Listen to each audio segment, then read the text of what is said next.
মারা গেছে, আকস্মিক মওতে মারা গেছে। ওয়া আযুন্নাহা লাউ তাকাল্লামা তাসাদ্দাকাত, আর আমার ধারণা বিশ্বাস যে তিনি যদি শেষ সময় কথা বলতে পারতেন তাহলে অনেক কিছু দান করতেন, অথবা ওসিয়ত করতেন, আমাদেরকে বলতেন দান করার জন্য, কিন্তু আমাদের সাথে কথা বলতে পারেন না, হঠাৎ করে মারা গেছে। ফাহাল্লাহ আজরুন ইন তাসাদ্দাকতু আনহা, তাহলে তিনি কি নেকি পাবেন যদি আমরা তার পক্ষ থেকে দান খায়রাত করি, সাদকা করি? নেকি পাবেন? নেকি কি পৌঁছিবে মৃত ব্যক্তির কাছে?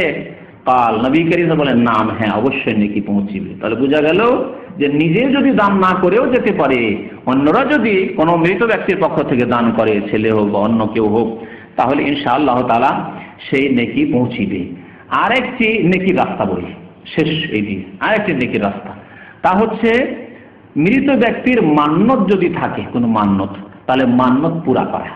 মৃত ব্যক্তি নিজে পুরো করার সময় পাননি, কিন্তু মান্যত করেছিলেন, তাহলে সেই মান্যত যারা ওয়ারেসিন রয়েছেন, উত্তরাধিকারী রয়েছেন, তারা পূরণ করবেন। বা কোনো মুসলিম ভাই, কোনো আত্মীয়, হয়তো আপনি ওয়ারেস নন কিন্তু আত্মীয়, যেমন আপনার খালা ধন সম্পদ আপনি পাবেন না, তার ছেলেরা আছে, হয়তো মেয়েরা আছে, তারা পেয়ে যাবে, তার স্বামী আছে, তারা পাবে, আপনি তো পাচ্ছেন না। কিন্তু খালার মান্যত ছিল আমি জানি, আর তার ছেলেরা ভালো না, তো আমি করে দেবো। আমার ফুফু ছিল, ফুফুর পক্ষ থেকে করে দেবো। কোনো মুসলিম ভাইয়ের কিছু মান্যত ছিল, আমি সেই মান্যতগুলি পুরা করে দেবো। তাহলে এইগুলি পুরা করে দিলে এই নেকি মৃত ব্যক্তি পর্যন্ত পৌঁছিবে। এই ক্ষেত্রে আব্দুল্লাহ বিন আব্বাস রাদিয়াল্লাহু তাআলা আনহু হাদিস বর্ণনা করেছেন, আন্না সাদ ইবনে উবাদা ইস্তাফতা নবী সাল্লাল্লাহু আলাইহি ওয়াসাল্লাম, সাহাবী আনসারী সাদ বিন উবাদা নবী সাল্লাল্লাহু আলাইহি ওয়াসাল্লামকে মাসলা জিজ্ঞেস করলেন, ফতোয়া। ইস্তাফতা মানে ফতোয়া জিজ্ঞাসা করলেন, কি ইন্না উম্মি মাতাত ওয়া আলাইহা নাজরুন, আমার আম্মা মারা গেছেন আর তার একটি মান্যত ছিল, মান্যত তিনি পুরা করার সময় পাননি। ফাকালা নবী করিম বলেন, ইকযাহি আনহা, মায়ের পক্ষ থেকে তার মান্যত পুরা করে দাও। তাই বোঝা গেল যে মৃত ব্যক্তির যদি কোনো মান্যত থাকে আর জানা থাকে যে ওনার কোনো মান্যত ছিল, তাহলে সে মান্যত পুরা করে দিলেও এই নেকি মৃত ব্যক্তি পর্যন্ত পৌঁছিবে। বুখারী মুসলিম শরীফের হাদিস। এই ছিল বেশ কিছু নেকির রাস্তা মৃত ব্যক্তির জন্য, যেই রাস্তাগুলি নেই অথচ অনেক লোক করে থাকে। তার মধ্যে একটি হচ্ছে কোরআন খানি করে ইসালে সওয়াব করা, বক্সানো। ভারত, বাংলাদেশ, পাকিস্তানে কোরআন খানি মানে কোরআন পাঠ করা, খানি ফার্সি শব্দ, কিন্তু খানদান মানে পড়া, হ্যাঁ আরবিতে খানদান মানে পড়া, রিডিং করা, ওই খানদান থেকে খানি শব্দটি।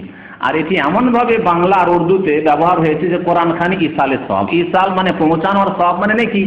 কত কোরআন খানি ইসালে সওয়াব মানে কোরআন খানি করে নেকি পৌঁছানো। আবার কেউ কেউ লিখে সওয়াব রেসানি, রেসানি রেসান শব্দটি এটিও হচ্ছে ফার্সি শব্দ, মানে পৌঁছানো। সওয়াব রেসানি করা মানে নেকি পৌঁছানো।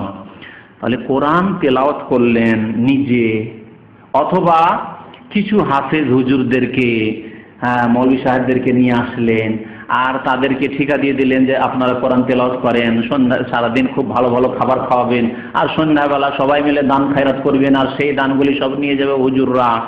আর তারা জানে যে টাকা পয়সা পাবো, ভালো খেতে পাবো, সেই জন্যই কোরআন তেলাওয়াত করতে আসে। যদি জানে কোনো বাড়ির কথা, বা আগেই যদি বলে দেন হুজুর কোরআন আমার বাড়ি পড়তে চলেন, কিন্তু আমরা খাওয়াইতেও পারবো না, হ্যাঁ, আর এক পয়সাও দিতে পারবো না, এত যদি অভদ্র নাও হইতে পারেন, একটু সামান্য অভদ্র হন। কি সামান্য অভদ্র?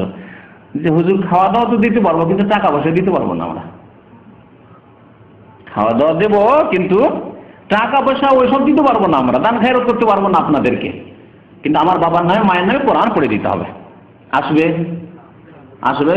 কেউ আসবে না। আমাদের এলাকায় এক বিদাতি মোল্লা ছিল, গ্রামে রমজান মাস কাছে আসলে গ্রামে গ্রামে বাড়িতে বাড়িতে ঢুকতো আর মহিলাদের সাথে সাক্ষাৎ করতো। ছোট কালকার কথা শুনে বলছি আর কি। গ্রামে গ্রামে ঢুকতো বিদাতিদের বাড়িতে, আর ঢুকে ওই মহিলাদের সাথে, পুরুষদের চাইতে মহিলাদের কাছ থেকে বেশি টাকা টানা যায়, কিন্তু ওদের টাকা, ওদের অন্তর নরম। মহিলাদের অন্তর নরম, যদি তোমার মায়ের নামে এক বক্সা দিয়ে দিই, এক কোরআন বক্সে দিই, তোমার বাবার নামে এক কোরআন বক্সে দিই, তোমার বোনের নামে এক কোরআন বক্সে দিই, তো এই যে বক্সা কাজগুলি করার জন্য মহিলাদের সাথে সাক্ষাৎ করতো। আর গিয়ে বলতো যে কোরআন খানি করাবেন? হ্যাঁ করাবো। এক খতমে 100 টাকা, 200 টাকা, যার কাছে যে এরকম পারে এক খতম দেবো 100 টাকা, এরকম বাড়ি বাড়ি এরকম চাঁদা কালেকশন করে শুধু কোরআন খানি। তাহলে কত কোরআন সে তিলাওয়াত করতে পারে, কত কোরআন খানি করতে পারে যে এই কালেকশন করে বাড়ায়। আর টাকার বিনিময়ে আল্লাহ রাব্বুল আলামিন কোরআনে কারীমে ইরশাদ করতে, ওয়ালা তাশতারু বিআয়াতি সামানান কালিলা, অল্প মূল্যের বিনিময়ে আমার আয়াতকে বিক্রি করিও না। টাকা পয়সা দিয়ে কোরআনের তেলাওয়াত বিক্রি করবেন, যে কোরআনের তেলাওয়াত ইবাদত, যেমন নামাজ পড়া ইবাদত, কোরআনের তেলাওয়াত ইবাদত। একটি অক্ষর তেলাওয়াত করলে কত নেকি? 10 নেকি। এই ব্যক্তি, যে ব্যক্তি ভাড়াইটা তেলাওয়াত করতে গেল, সে নেকির জন্য তেলাওয়াত করতে গেল না পয়সার জন্য? পয়সার জন্য। তাহলে আতাস্তাবদিলুনা আল্লাযী হুয়া আদনা বিল্লাযী হুয়া খায়র। আল্লাহ কোরআনে বলছেন যে কল্যাণকর বস্তুর বিনিময়ে তোমরা নিকৃষ্ট বস্তু ক্রয় করে নিচ্ছ। ইহুদিদের আচরণ এটি। ইহুদিরাকে বলেছিল আল্লাহ রাব্বুল আলামিন যে তোমরা কুলু হিত্তাতুন, তোমরা বলে আল্লাহ আমাদেরকে মাফ করে দাও, গুনাহগুলিকে মার্জনা করে দাও। হিত্তাতুন নাগফির লাকুম খাতায়াকুম ওয়া সানাজিদুল মুহসিনিন। সূরা বাকারায় আল্লাহ রাব্বুল ইহুদিদের কথা বর্ণনা করেছেন, তোমরা যখন একটি শহরে বিজয়ের পরে তারা ঢুকবে, শহরে যখন ঢুকবে তখন তোমরা বলে হিত্তাতুন, আল্লাহ আমাদেরকে মাফ করে দাও। হিত্তাতুন না বলে, ইহুদি জাতি খুব বদমাইশ জাতি, প্রাচীন যুগ থেকে এই ইসরায়েলি জাতি। এই ইসরায়েলি জাতি যখন শহরে ঢুকলো তখন আর হিত্তাতুন কেন বলবে? আল্লাহর মাফ চায় না, তার বলছে হিন্তাতুন। হিন্তাতুন হিত্তাতুন না বলে কি বলেছিল? হিন্তাতুন মানে গম। হিন্তাতুন মানে গম। আল্লাহ বললেন যে এই নিকৃষ্ট গম চাও তুমি নেকির বিনিময়ে আর গুনার মার্জনার বিনিময়ে। এত সুন্দর গুনার মার্জনার কথা আল্লাহ তোমাদের শিখাচ্ছেন, আর গুনার মাপ তোমরা চাও না। তোমার হিন্তাতুন। হিন্তাতুন বলার উদ্দেশ্য শুধু তাদের গম চাওয়া নাই, তাদের উদ্দেশ্য হলো ঠাট্টা মজাক করা। অনেকে আছে, অনেক কিছু নিয়ে ঠাট্টা মজাক করে না, ভাষাকে বিকৃত করে, কথা বিকৃত করে। এই ছিল তাদের বদ আচরণ। তো কোরআন তিলাওয়াত হচ্ছে ইবাদত, যেমন নামাজ ইবাদত।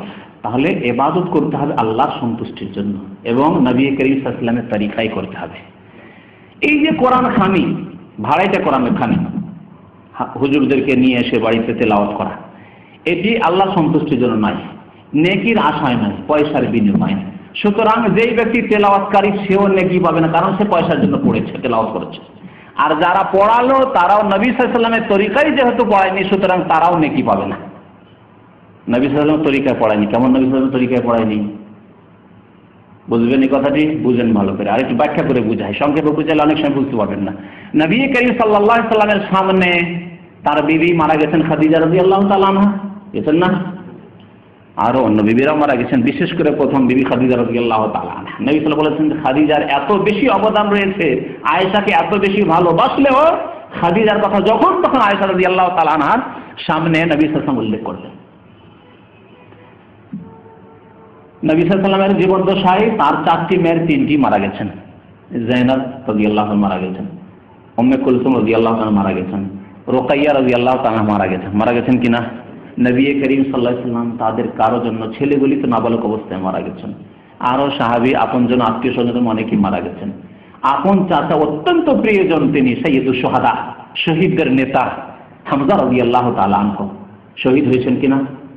কিভাবে তাকে শহীদ করেছে কাফের জালেমরা উহুদের মাঠে, হামজা রাদিয়াল্লাহু তাআলা। তাদের কারো জন্য নবী করিম নিজে কোরআন খানি করেছেন, মানে কোরআন তেলাওয়াত করে আল্লাহ এই কোরআনের নেকি 1 পারা 2 পারা 5 পারা পড়লাম, এই নেকিটা বক্সে দাও আল্লাহ, তুমি পৌঁছে দাও আমার চাচাকে, পৌঁছে দাও আমার প্রিয়তমা বিবি খাদিজাকে, পৌঁছে দাও আমার মেয়েদেরকে, বলেছেন? কোনো প্রমাণ আছে? না। সাহাবারা কেউ কারোর জন্য কোরআন খানি করেছেন? করেননি। সাহাবায়ে কেরাম, তাবেঈন, তাবা তাবেঈন, তারা কেউ করেননি। এই ক্ষেত্রে ইমাম আবু হানিফা রাহমাতুল্লাহ আলাইহি বড় শক্ত কিন্তু, অথচ ভারত, বাংলাদেশ, পাকিস্তানে হানাফিরা এই কোরআন খানি করায়।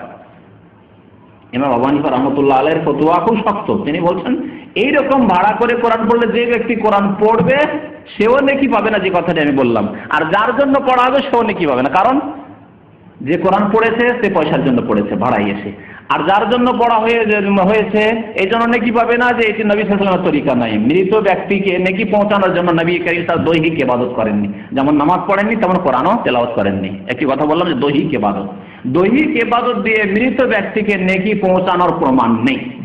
দৈহিক ইবাদত যেমন নামাজ, 2-4 রাকাত 6 রাকাত নামাজ পড়লেন আর বললেন আল্লাহ এই 4 রাকাত 6 রাকাত 8 রাকাত নামাজের নেকি আমার বাবাকে পৌঁছে দাও, ইসালে সওয়াব করলেন, হবে? কারণ দৈহিক ইবাদত, এর প্রমাণ নেই। ওইরকমই রোজা কারো যদি কাজা থেকে যায় আর মারা যান, তাহলে কাজা করার প্রমাণ আছে, কিন্তু অতিরিক্ত আপনি নফল রোজা রাখবেন। আল্লাহ এই 10 দিন নফল রোজা রাখলাম, এই 6 সওয়াল মাসে 6 দিন রোজা রাখলাম, আল্লাহ এই রোজার নেকিটুকু আমার বাবা, মরা বাবার কাছে পৌঁছে দাও, আমার মায়ের কাছে পৌঁছে দাও, আমার দাদার জন্য আমি করলাম, হবে? দৈহিক ইবাদত হবে না।